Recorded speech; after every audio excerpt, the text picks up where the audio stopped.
Dopo mesi di attesa, proprio in contemporanea con l'uscita di FC26, torna finalmente la paccarriera e lo fa in grande stile. E quindi, ciao ragazzi, qui è Asiaxi e benvenuti nel primo episodio di quella che sarà soltanto l'inizio di tante carriere che ci accompagneranno per i prossimi mesi su questo nuovo capitolo di FC. Vi avevo chiesto di scegliere insieme a me la squadra da cui partire e sul nostro Discord la vincitrice del sondaggio è stata lo Schalke 04, una nobile decaduta del calcio tedesco, oggi costretta a ripartire dalla seconda divisione, ma con tutte le carte in regola per tornare subito grande protagonista, e a guidarla ci sarò io, con un look completamente rinnovato e finalmente molto più vicino al mio logo qui su YouTube. Dopo esserci presentati a stampa e tifosi, facciamo un passo indietro e torniamo al momento della firma del contratto. La dirigenza è stata chiara fin da subito: l'obiettivo di questa stagione è la promozione diretta in Bundesliga, quindi dovremo chiudere almeno nelle prime due posizioni, un dato che ci tornerà molto utile più avanti. Per raggiungere questo traguardo abbiamo a disposizione la rosa attuale dello Schalke, che ho analizzato con molta attenzione ed ho deciso di impostare un 4-3-1-2 molto offensivo basato sul gegenpressing per rispettare al 100% lo stile tedesco. Certo, non abbiamo grandissimi nomi, uno dei migliori resta Moussa Silla, attaccante senegalese di 25 anni, rapido e con un buon tiro. L'altro punto di riferimento è invece il capitano Timo Becker, difensore centrale alto e fisico, ma allo stesso tempo abbastanza veloce da coprire quando il nostro pressing forsennato dovesse lasciarci scoperti. Ed ora torniamo su WeFoot, l'unico sito che mi permette di avere 6 diversi pacchetti da aprire. Certo, non è perfetto e proprio oggi ha deciso di non caricare le immagini, ma per questa volta lo perdoniamo. Approfittiamo di questa schermata per spiegare a chi è nuovo della serie il suo funzionamento e rinfreschiamo la memoria a chi non la ricorda benissimo. La paccarriera è in tutto e per tutto una carriera allenatore classica con obiettivo finale ben preciso: vincere il campionato della massima divisione entro 5 stagioni. La vera particolarità però sta nel mercato trasferimenti, che non gestiremo in modo tradizionale. Qui a decidere le nostre mosse saranno i pacchetti dell'Ultimate Team. Quali pacchetti aprire dipenderà dal piazzamento in classifica previsto dalla dirigenza o in alcuni casi semplicemente dal buonsenso. Per farla semplice, in un campionato a 20 squadre, se la previsione è di chiudere tra il 10° e il 20° posto, apriremo pacchetti non rari e da lì potremo scegliere solo carte non rare. Se invece la previsione ci vede tra il 1° e il 10° posto, apriremo pacchetti rari. Cambia anche la tipologia dei pacchetti a seconda della categoria: in prima divisione oro, in seconda argento e in terza bronzo. Durante il mercato estivo avremo a disposizione 4 pacchetti, mentre in quello invernale solo 2. La fortuna quindi avrà un ruolo fondamentale: potremo pescare i giocatori perfetti per il nostro modulo e abbastanza forti da fare la differenza, oppure ritrovarci con nomi inutilizzabili o fuori budget, perché sì, il budget resta quello reale della squadra, non viene modificato in nessuna maniera, e in pratica quindi una carriera normale, ma con il destino del mercato deciso tutto dai pacchetti. E sì, la fortuna potrebbe essere la nostra migliore amica o la nostra peggior nemica. Direi quindi che possiamo ufficialmente dare inizio al nostro percorso alla guida dello Schalke 04. E qui torna utile il famoso dato del contratto: la dirigenza ci chiede la promozione diretta, e questo significa che in seconda divisione dovremo aprire pacchetti argento rari. Partiamo subito col primo pacchetto, ed eccoli lì, un mix di ali ed esterni, segno che la mia fortuna non si smentisce mai: quando serve si va a nascondere. Perfetto, proprio quello che non ci serviva, ma non è tutto da buttare. Troviamo anche un trequartista, un difensore centrale e una punta che potrebbero già tornarci utili. Il secondo pacchetto è decisamente più interessante: dentro ci sono diversi portieri che potrebbero darci stabilità, oltre a centrocampisti e difensori centrali. E occhio all'Hammers, se il prezzo non sarà troppo alto potrebbe rivelarsi un acquisto molto interessante per il nostro attacco. Poi arriva il terzo pacchetto e qui si accende la scintilla, perché dentro troviamo Cuisance e Chander, 2 centrocampisti giovani e promettenti che possono rappresentare sia il presente che il futuro dello Schalke. La priorità adesso sarà una sola: trovare il budget per portarli entrambi a Gelsenkirchen. Infine, l'ultimo pacchetto di questa sessione: niente nomi clamorosi, ma diversi giocatori solidi che comunque meritano di essere valutati. E ora vado a cercare tutti quanti su FC26, vediamo chi può davvero fare al caso nostro, e tra pochissimo scopriremo insieme i primi obiettivi concreti di mercato.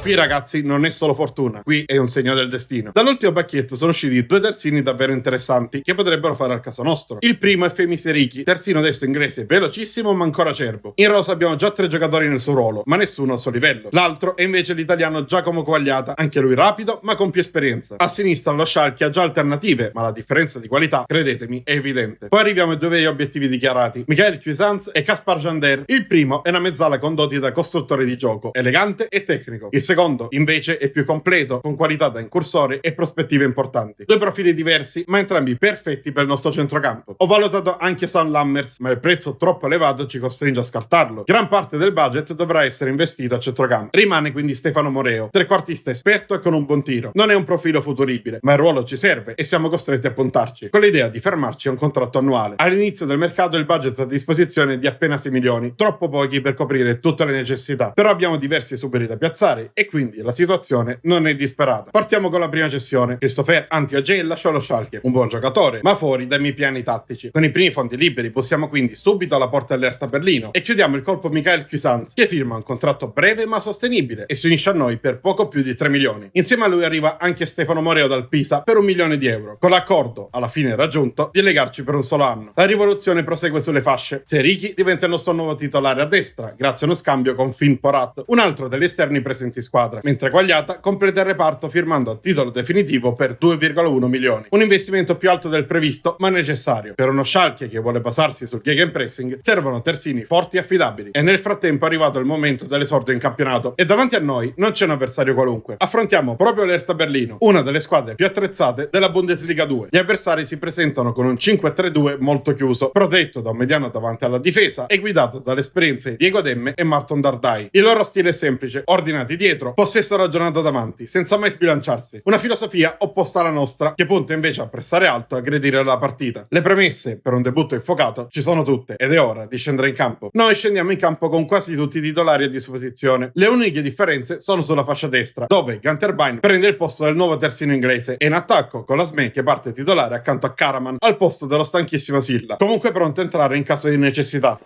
Primo giorno di scuola per entrambe, vedremo come sarà il loro esordio in questo campionato. È tutto pronto per cominciare e Karaman muove il primo pallone della nostra nuova stagione. Ci bastano appena 10 minuti per sbloccarla. Dopo un possesso prolungato sulla tre quarti, Becker si spinge in avanti e trova il corridoio giusto per Moreo, che appoggia al centro dell'area. Sul pallone si avventa l'Asme, che con un tiro sporco impegna il portiere. La respinta diventa un assist perfetto per Cuisance, che a porta sguarnita non ha problemi a segnare la rete del vantaggio. 10 minuti e siamo già avanti. Gli ospiti provano subito a reagire con un tiro dai 20 metri, ma è troppo debole e centrale per impensierire Karius. Noi invece ribaltiamo il fronte, con un Moreo davvero ispirato in questo debutto, che serve ancora l'Asme. Il francese calcia, ma il portiere si supera con una grande parata. Pochi minuti dopo troviamo ancora spazio sulla sinistra e riusciamo a penetrare centralmente. L'Asme si ritrova di nuovo davanti alla porta, calcio di mancino, ma questa volta non inquadra nemmeno lo specchio. La partita quindi si abbassa di ritmo e arriviamo all'intervallo in vantaggio, sì, ma con il rammarico di non averla chiusa subito. Per ora a fare la differenza è il gol di Cuisance e sappiamo che nei secondi 45 minuti dovremo restare molto attenti. La strategia è chiara, ricominciare a spingere subito. Moreo penetra ancora e serve l'Asme, che tenta un colpo di tacco. Gesto tecnico bello, ma poco efficace, con il portiere che para senza problemi. 5 minuti più tardi torniamo a spingere sulla sinistra. Cuisance mette in mezzo un pallone alto per Karaman. Il turco stacca di testa, ma anche stavolta alla conclusione finisce docile tra le braccia del portiere. Non riuscendo a chiuderla, decidiamo allora di abbassare la linea e puntare sulle ripartenze. E all'80° minuto arriva la svolta. Il solito Lasme scatta in profondità, entra in area e stavolta il mancino è perfetto, potente e affilato sul secondo palo, imprendibile per il portiere. La partita è virtualmente chiusa. Siamo stati eccellenti per tutti i 90 minuti. Certo, sotto porta dobbiamo ancora migliorare, ma per questo ci sarà tempo. Per oggi conta solo la vittoria ed è un esordio con il botto. Arriva il triplice fischio, si impone la squadra di casa. La classica partita dove la squadra che non ha niente da perdere gioca senza pressione e alla fine riesce a portare a casa i 3 punti. Tornati a casa ci siamo tuffati di nuovo nel mercato, pronti a liberarci di tutti gli esuberi. Alcuni, come Kruger e Katic, ci hanno portato buone entrate, mentre altri hanno salutato a cifre ancora più interessanti. Per esempio, Felipe Sanchez è volato in Turchia per 3,3 milioni, Ekeren e Højlund hanno trovato nuove destinazioni, e persino il giovane Bakary della primavera è partito per fare esperienza altrove. Alla fine, tra una trattativa e l'altra, siamo riusciti a racimolare abbastanza risorse per tentare l'assalto a Jander. Una trattativa estenuante, col Southampton che ha provato in tutti i modi a resistere, ma che alla fine ha ceduto davanti ai nostri 11 milioni e mezzo. Per lui un contratto lungo e oneroso, ma che ci consegna una pedina fondamentale per il futuro del nostro centrocampo. Alla chiusura del mercato questa è la nostra squadra titolare, con in evidenza anche le riserve più importanti pronte a dare battaglia. Questi uomini ci accompagneranno in tutta la stagione, una stagione che ha un solo obiettivo: riportare lo Schalke in Bundesliga e farlo senza passare dai playoff.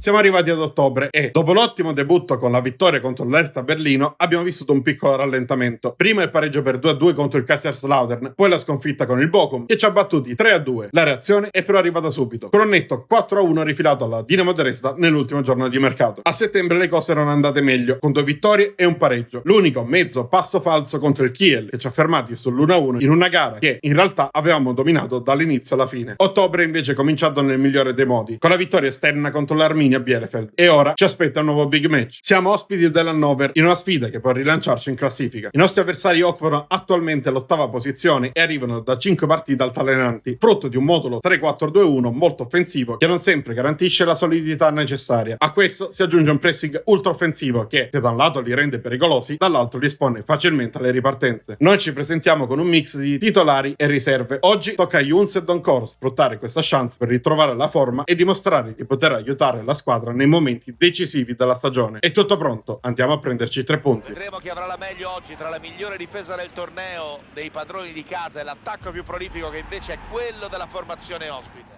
Sono i padroni di casa a dare il via al match e, come da previsione, partono subito fortissimo, cogliendoci quasi di sorpresa. Prima costringono Karius a un grande intervento su un tiro ravvicinato dall'interno dell'area, poi ci riprovano da fuori. Stavolta non inquadrano lo specchio, ma sono comunque 2 conclusioni pericolose nei primi 5 minuti. Dopo l'avvio complicato riusciamo a riorganizzarci e a dare un po' di ordine al nostro gioco. Silla controlla palla, spalla alla porta sulla 3/4, la protegge e attende l'inserimento di Younes, che viene servito in profondità. Il trequartista entra in area e di mancino fulmina il portiere, che non riesce a intervenire. È il vantaggio dello Schalke. Passano appena 3 minuti e abbiamo già l'occasione per raddoppiare. Ancora Silla a fare da regista offensivo, questa volta per l'inserimento di Chandler. Il centrocampista calcia subito, ma troppo centrale. Il portiere spinge, lui ci riprova sulla ribattuta, ma non trova la porta. Arriva quindi la risposta dell'Hannover con un tiro dal limite che sibila vicino al palo, mentre Karius accompagna la palla fuori con lo sguardo. Dopo un quarto d'ora di equilibrio, costruiamo un'azione velocissima che libera Silla al tiro dentro l'area. Conclusione centrale, ma troppo potente per il portiere, che non riesce a respingerla. E 2-0 per noi, e poco dopo l'arbitro manda tutti a riposo. La ripresa si apre subito con il botto. Silla ruba palla a centrocampo, si invola verso l'area, si gira sul piede destro e col piattone aperto firma la sua doppietta personale. C'è partita del senegalese, ma i padroni di casa non si arrendono e con un'azione insistita trovano lo spazio giusto. Cross preciso al centro e l'attaccante, bravissimo nella coordinazione, batte Karius al volo, accorciando così le distanze. Noi proviamo subito a ristabilire il +3 con un contropiede perfetto. Karaman si presenta 1 contro 1 col portiere, ma si lascia ipnotizzare e il numero 1 dell'Hannover compie un mezzo miracolo. All'81esimo rischiamo ancora qualcosa sulla nostra sinistra. Concediamo infatti un altro cross, l'attaccante colpisce di testa, ma non trova forza e Karius blocca senza problemi. L'ultima occasione del match è ancora nostra. Moreo inventa un gran pallone per l'Asbe, che però spreca tutto calciando di mancino al lato. Poco male perché dopo qualche minuto l'arbitro fischia la fine. Vinciamo 3-1 e portiamo a casa 3 punti importantissimi, sia per il morale che per la classifica. Portare a casa i 3 punti. Squadra ospite che non si è fatta intimorire dalla difesa avversaria, la migliore della competizione, strappando una vittoria entusiasmante e ricca di reti.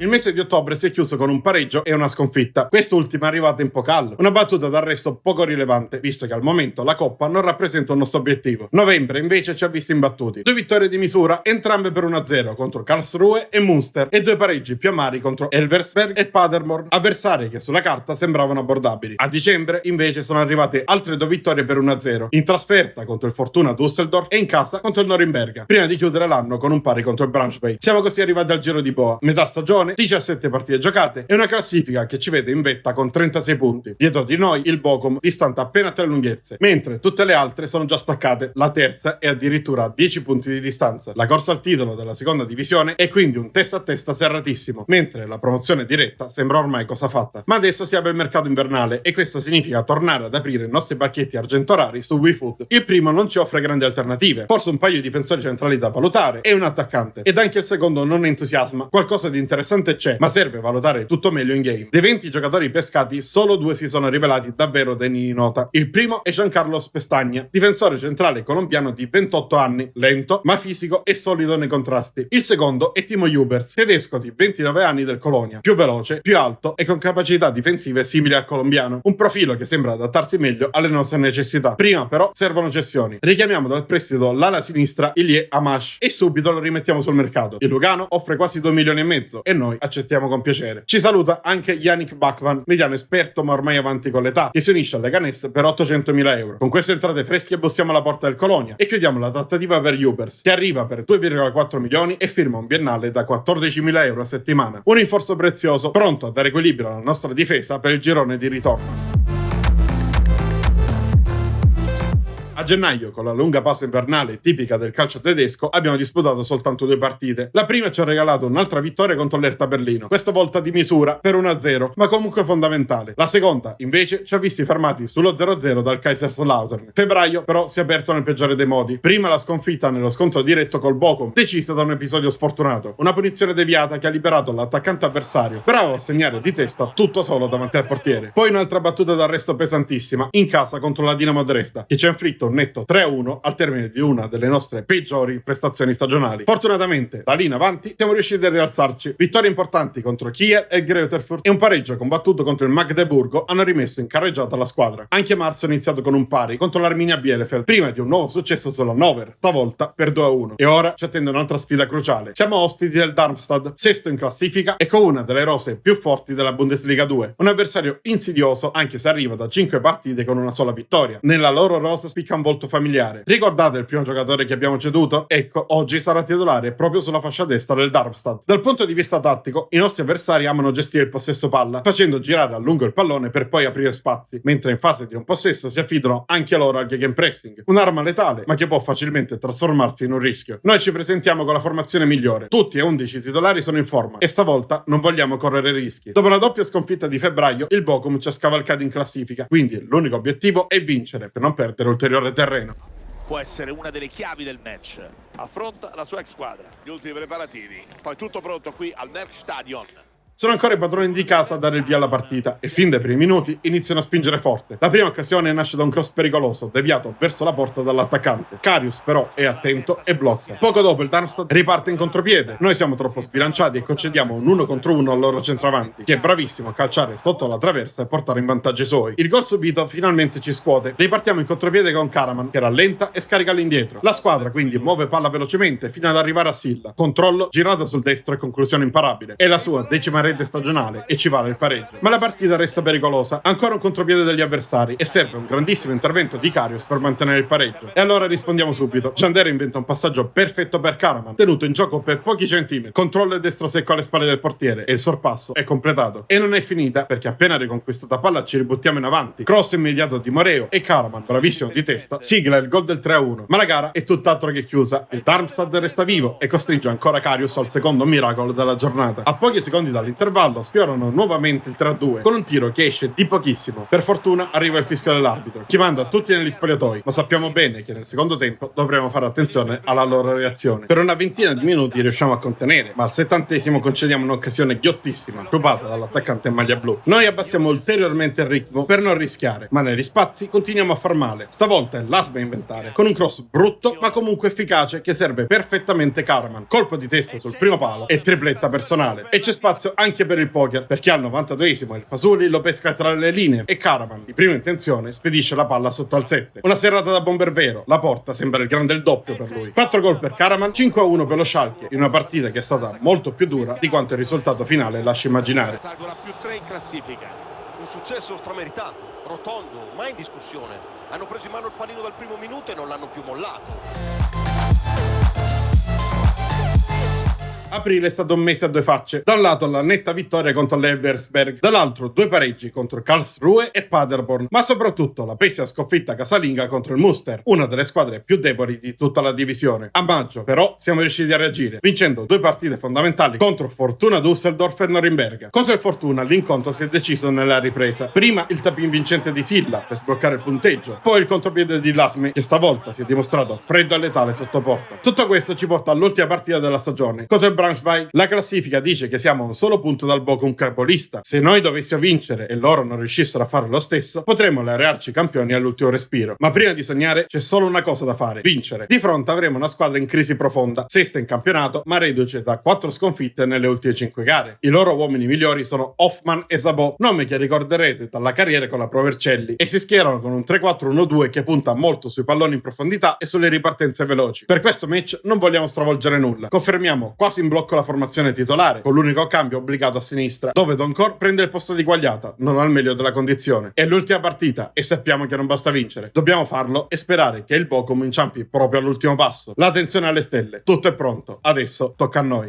Potrebbero essere 90 minuti decisivi per assegnare il titolo. Il loro destino però dipende, lo sappiamo, anche dagli altri campi. Sono gli ospiti a dare il via al match e fanno subito capire di non essere venuti qui per fare da comparsa. Dopo appena 1 minuto e mezzo provano il tiro da fuori, ma Karius non deve intervenire. La palla finisce al lato. Allora, se vogliono mettere la partita sull'intensità, noi rispondiamo con la stessa moneta. Seriki vola sulla fascia destra e dalla 3/4 lascia partire un cross dolcissimo per Karaman, che di testa non sbaglia. Minuto 4, Schalke avanti 1-0. Pochi istanti dopo rischiamo però la beffa. L'attaccante avversario ci prova da 25 metri e per poco non firma un gol da cineteca. Karius è leggermente fuori dai pali, ma la traversa ci salta. Passato lo spavento ci ribottiamo in avanti. Lungo palleggio al limite, palla che arriva a Silla e il senegalese resiste al contrasto del difensore, arriva quasi sul fondo e serve al centro Karaman, che non deve far altro che spingere in porta il gol del raddoppio. E non è finita, perché bastano altri 5 minuti per il tris. Ancora Silla, servito al centro, si libera col controllo e batte il portiere con un tocco preciso di esterno destro. 3-0 in un quarto d'ora e partita virtualmente chiusa. Ma non ci fermiamo. Prima Moreo mette alla prova il portiere avversario, costretto a un intervento prodigioso. Poi Cuisance sfiora il palo con un gran destro dal centro dell'area. Nel finale del primo tempo il Braunschweig torna a provarci dalla distanza, ma Karius blocca senza problemi e l'arbitro manda tutti a riposo. Al ritorno in campo l'obiettivo è chiaro: gestire e sperare. La ripresa diventa più semplice grazie anche agli avversari che perdono spesso le marcature, ma il loro portiere Hoffman continua a opporsi, prima sul tiro dal limite di Moreo, poi su una conclusione pelletaria di Karaman che di esterno non è riuscito a dare precisione. Ci ha provato poi Cuisance da fuori area, ma il tiro si è spento sul fondo dopo aver sfiorato il palo di pochi centimetri. All'80° però cala definitivamente il sipario. 1-2 rapidissimo tra Karaman e Lasme e il turco si presenta davanti alla porta e con il destro firma il 4-0. Nel finale ci prova anche Younes da lontano, favorito da un Braunschweig ormai spaccato, ma ancora una volta Hoffman si salta. È lui il vero protagonista dei suoi, nonostante i 4 gol subiti. Dopo pochi minuti l'arbitro fischia la fine, vinciamo 4-0 e facciamo il nostro dovere. Ora non resta che attendere il risultato del Bochum per scoprire se questo sarà stato il giorno della nostra promozione da campioni. Hanno giocato al massimo delle loro possibilità, hanno dato tutto durante tutte le partite,